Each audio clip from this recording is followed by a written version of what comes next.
안녕하세요. 반갑습니다. 마인드스 위치의 서민준 코치입니다. 여러분들 오늘 나눠볼 주제의 책은 아마존 세상의 모든 것을 팝니다 라는 책입니다.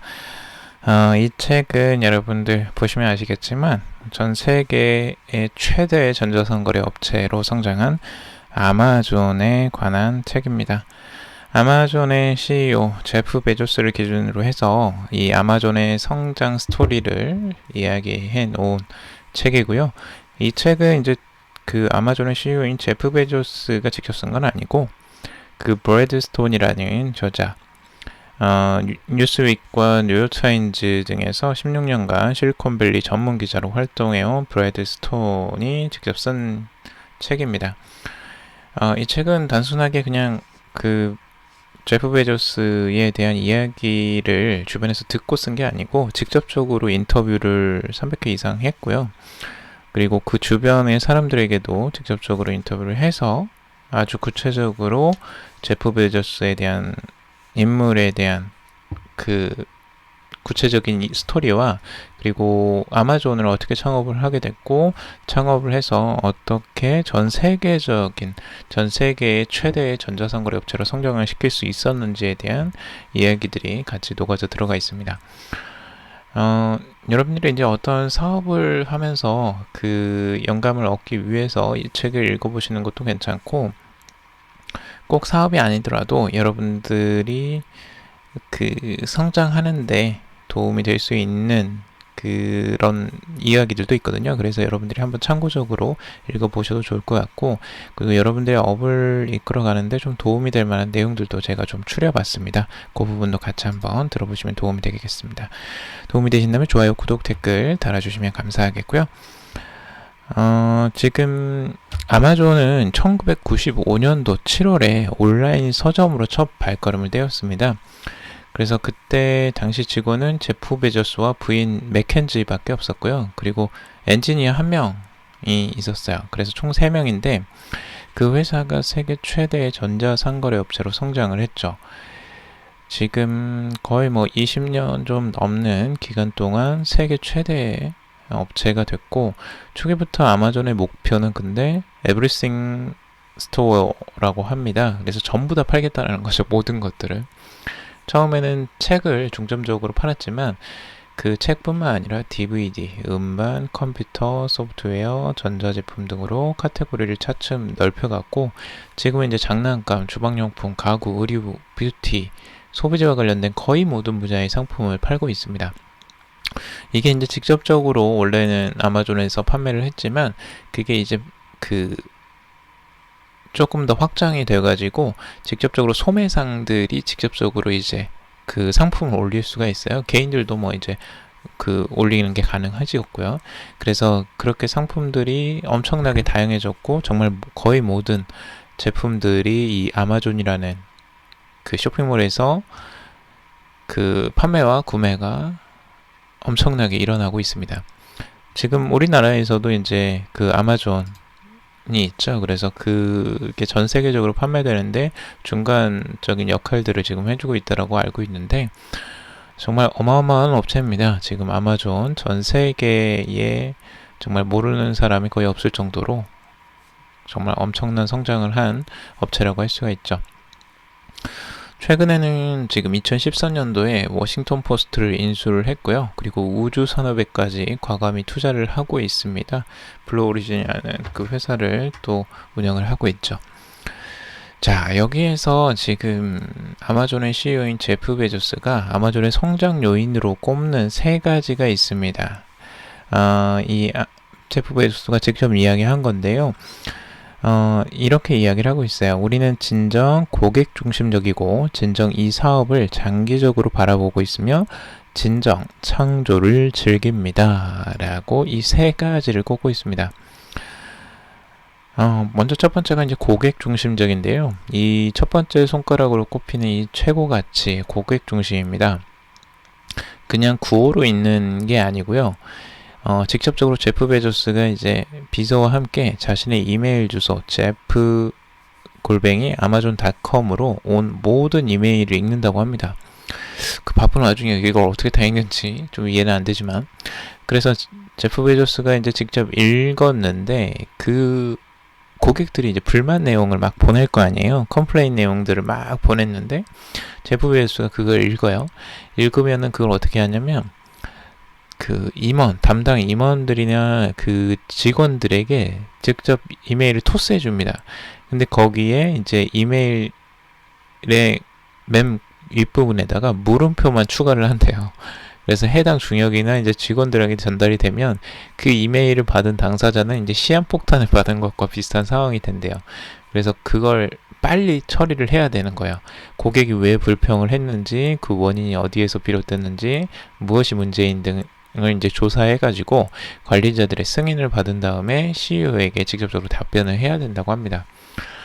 제프 베조스는 굉장히 엄하기로 소문이 나 있고요. 그 직원들에게 정말 따끔하게 혼을 내는 그런 카리스마 있는 리더라고 해요. 그래서 내가 당신을 왜 고용해야 되지? 라는 말들을 직접적으로, 일을 못하면 직접적으로 그렇게 직설적으로 이야기를 한다고 해요. 스티브 잡스랑 비슷하죠. 근데 이런 사람들이 또 일을 잘하기 때문에 아무래도 직원들이 거기에 대한 또 존경심도 있는 것 같고, 아마존에서 또 성장하는 그런 그 배우는 것들이 워낙 많기 때문에 직원들의 충성도도 또 높다고 합니다. 자, 그래서 지금 여러분들에게 적용해 볼 만한 걸 한번 생각해 보자면요. 지금 이렇게 꼭 사업적인 부분이 아니더라도 여러분들의 일에서 한번 적용을 해 볼게요. 예를 들어서 이런 거예요. 첫째가 이제 고객 중심적인데, 여러분들 업을 하실 때, 처음에 여러분들 제가 좋아하는 일을 찾아서 그 일을 하는 걸 굉장히 강조를 하고 있는데, 여러분들이 좋아하기만 하면 문제가 돼요. 이게 무슨 얘기냐면, 여러분들의 업으로 전환이 돼야 되잖아요. 그러려면 여러분들만 생각하시면 안 된다는 거예요. 고객을 생각하셔야 된다는 거예요. 그러니까 결국에는 타인들, 그러니까 여러분들의 고객이 될 만한 사람들에게도 도움이 될 만한, 그들도 필요한, 그리고 가치 있는 것들을 여러분들은 생각을 하셔야 돼요. 그래야지만 여러분들의 그걸 좋아하는 일을 업으로서 연결을 할 수가 있습니다. 제가 항상 말씀을 드리는 거지만 좋아하는 것 그냥 취미생활로 남겨놓고 싶으시면 여러분들만 좋아하시면 돼요. 하지만 그걸 업으로 바꾸고 싶다 하시면 사람들이 좋아할 만한 게 뭘까? 그리고 내가 좋아하는 것과 그게 어떻게 연결이 될까? 이걸 생각하셔야 된다는 거예요. 그게 이제 중심적인 핵심이고, 그리고 이제 여러분들이 그 사업을 하지 않더라도, 만약 직장에 있더라도 중심의 생각이 뭐냐면, 이 일의 중요한 고객이 누구일까를 한번 생각해 보시는 거예요. 이 고객이라는 건 어떤 소비자만을 말하는 게 아니에요. 예를 들어서 상사가 될 수도 있고요. 여러분들의 그 직장 동료가 될 수도 있어요. 그리고 거기에 클라이언트가 될 수도 있고, 이제 뭐 여러 가지가 있겠죠. 여러분들 핵심적으로, 그러니까 그 일의 중점적인 대상자, 그 일을 통해서, 여러분들이 하는 일을 통해서 직접적으로 혜택을 볼 수 있는, 아니면 이해 관계자와 관련된 사람들이 고객이라고 할 수 있겠죠. 자, 그럼 그 사람들이 원하는 게 무엇일까? 그 사람들이 필요로 하는 게 무엇일까? 이걸 여러분들이 생각해보고 일을 한다면 일에 대한 효율성이 훨씬 더 올라갈 가능성이 높고요. 그리고 그 대상자들을 만족시켰기 때문에 여러분들은 상사를 만족시키면 당연히 승진이 빨라질 수밖에 없을 거고요. 그 일에 대한 만족도도 굉장히 높아질 겁니다. 당연히 신뢰를 할 수밖에 없고요. 일에 대한 성과도 아마 잘 나올 거예요. 그렇게 되면. 그래서 그런 부분들이 이제 중심이 된다. 고객 중심이다 라고 할 수가 있습니다. 자, 그리고 두 번째, 장기적으로 이제 바라보는 건데,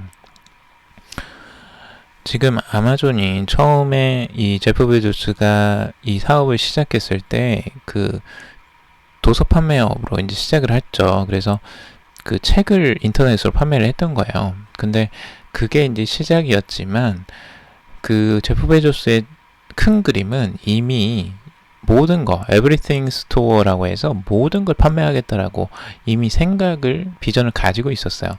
그러니까 아마존의 목표는 결국에는 이 사이트에서 모든 걸 판매하는 거다 라고 이미 큰 그림을 그리고 있었죠. 하지만 그걸 한 번에 모두 다 할 수는 없기 때문에 초반에는 이제 책으로 먼저 시작을 했던 겁니다.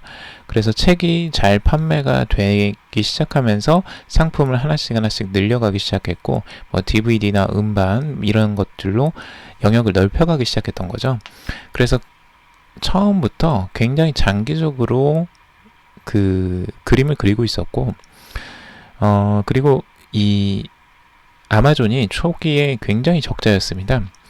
대부분 회사들이 2, 3년 안에 이제 수익을 내는 수 있는 사업에 투자하기를 원하는데, 제프 베조스 같은 경우는 계속 적자였어요. 2012년도까지도 아마존은 3,900만 달러의 적자를 냈어요. 근데 구글은 매출이 502억 달러에 순수이익이 107억 4천만 달러였다고 해요.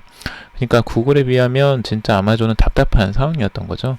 근데 투자자들은 그 베조스의 장기적인 비전을 전적으로 신뢰를 했고, 이 주주들이 그렇게 기다림으로써 더 큰 시장 가치 1750억 달러로 이 시장이 엄청나게 확대가 되었죠. 결국에는 주주들은 엄청난 수익을 얻을 수 있었고, 제프 베조스는 이 아마존에서 온라인 소매업뿐만 아니라 제3자 판매, 그리고 클라우드 서비스, 그리고 킨들 제조까지 여러 사업으로 확장이 되면서 사업이 엄청난 시장 가치를 가지게 되었습니다. 결국에는 장기적인 안목으로 투자를 한 거고, 그 사업을 이끌어 갔던 거죠. 여러분들도 장기적으로 여러분들이 가지고 있는 목표, 지금 당장 돈 버는 직장에만 매여 있으면 절대 안 됩니다. 왜냐하면 여러분들의 직장은 언제든지 바뀔 수도 있고, 그 회사가 상황이 안 좋아질 수도 있어요.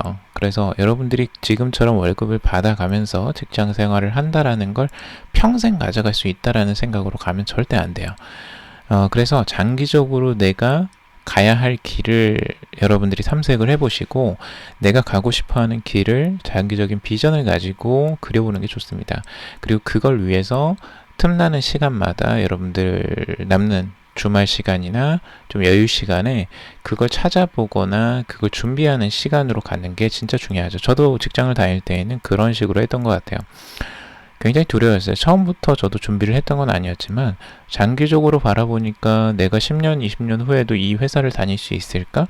이런 의문이 들었었고, 회사를 다닌다고 해도 그렇게 비전이 있어 보이진 않았어요. 그래서 결국에는 제가 나와서 무슨 일을 할 수 있을까를 고민했고, 그때부터 준비를 했던 거죠.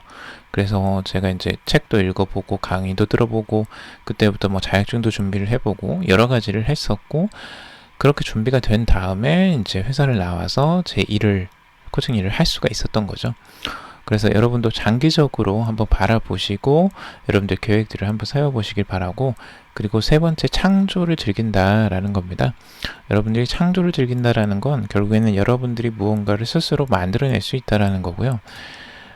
남들이 하는 걸 따라하는 수준에서 끝나는 게 아니고, 여러분들이 진짜 원하는 걸 만들어내는 거예요. 그러니까 여러분들의 창조성을 항상 끌어올리는 거고, 새로운 분야를 여러분들이 만들어낼 수도 있고요. 아니면 새로운 직업이 만들어질 수도 있습니다. 여러분들이 꼭 지금 있는 틀 안에서 어떤 직업을 가져야 된다, 아니면 어떤 자격증을 취득해야 된다, 어떤 학교를 꼭 들어가야 된다라는 생각을 버리셨으면 좋겠어요. 그 자체는 이미 만들어진 틀일 뿐이고 만들어 놓은 길일 뿐입니다. 그 길을 안 가고 다른 길을 간다고 해서 여러분들이 망하거나 여러분들이 길을 잃는 건 아니에요. 여러분들이 스스로 길을 만드실 수도 있고요. 새로운 일들이 만들어질 수도 있어요. 자, 그러니까 그런 부분들을 여러분들이 생각하면서 창조를 하셨으면 좋겠다라고 말씀을 드리고 싶습니다. 저도 완전히 이 코칭이라는 분야에 들어왔고, 이 코칭에서도 또 업을 찾는 그런 분야를 또 계속 개척을 해나가고 있는데, 이런 것들은 제가 그냥 안에서 궁금하고 사람들이 필요하다고 생각이 들었던 것이고, 제가 또 그 고민이 많았던 부분이기도 하고요. 그래서 그런 부분을 해결하기 위해서 이런 좀 새로운 분야 쪽으로 계속 저도 연구를 하고 있고 개척을 하려고 노력을 하고 있습니다. 그래서 여러분들에게 이런 고객 중심적인 사고와 그리고 장기적으로 바라보는 관점, 그리고 창조를 즐기는 습관, 이런 것들을 가져보시면 정말 도움이 많이 되실 거라고 생각이 들어요. 이 제프 베조스가 하는 이야기들 정말 많은 도움이 되는 것 같아요. 저도 많이 좀 깨닫게 되는 것 같고요. 자, 제프 베조스의 이제 아마존의 그 회사에 이 문구가 있다고 합니다. 이 데이원 노스 건물이라는 곳이 있는데요. 이 아마존의 총사령부라고 해요, 여기가. 근데 검은 명판에 흰 글씨로 다음과 같은 아마존 경영주의의 글이 쓰여져 있다고 합니다. 여전히 많은 물건은 계속 발명되고 여전히 새로운 일이 많이 일어난 날이라 인터넷의 위력을 우리는 아직 깨닫지 못하고 있다. 오늘은 그저 거대한 미래의 첫날, 데이원일 뿐이다. 라는 겁니다. 정말 많은 이야기인 것 같아요. 우리가 생각하는 이 세상은 너무나 다양한 기회들이 있고 뭐 인터넷뿐만 아니라 모든 세상의 기회는 널려 있는 것 같습니다. 하지만 그 거대한 미래의 출발, 오늘이 그 첫날이라는 거, 그 첫날이라는 의미를 갖는다는 건 결국엔 초심을 계속 가져가겠다는 거겠죠. 그래서 항상 처음에 시작하는 마음으로 어떤 일들을 해나가는 거, 그게 진짜 중요하다라는 걸 많이 느낍니다. 저도 일을 하다가 보면은 막 지칠 때도 있고 힘들 때도 있고 그냥 흐지부지 될 때도 있고 이럴 때가 많은데, 그럴 때 이런 문구들을 보면 또 다시 한번 초심을 생각하면서 또 열심히 해야지 라는 생각을 하게 되는 것 같습니다. 자, 오늘은 여기까지 한번 정리를 해봤습니다. 여러분들 좀 도움이 되셨길 바라고요. 오늘은 아마존의 세상의 모든 것을 팝니다 라는 책을 가지고 한번 이야기를 나눠봤습니다. 이 책에 대한 내용들은 너무 방대하고 많아가지고 이렇게 짤막하게 좀 정리를 해봤고요. 다음에 또 기회가 되면 추가적으로 한번 브리핑 이야기를 해보도록 하겠습니다. 오늘도 방송 들어주셔서 감사하고요. 도움이 되셨다면 좋아요, 구독, 댓글, 알림 설정 해주셔도 좋을 것 같습니다. 그리고 네이버 카페 마인드 스위치 카페도 있으니까요. 아래에 링크 달아 놓을 테니까 여러분들 좋아하는 찾고 열정을 깨우고 싶으신 분들은 그 카페로 들어오셔서 좋은 정보 많이 얻어 가시길 바라겠습니다. 오늘도 방송 들어주셔서 정말 감사합니다.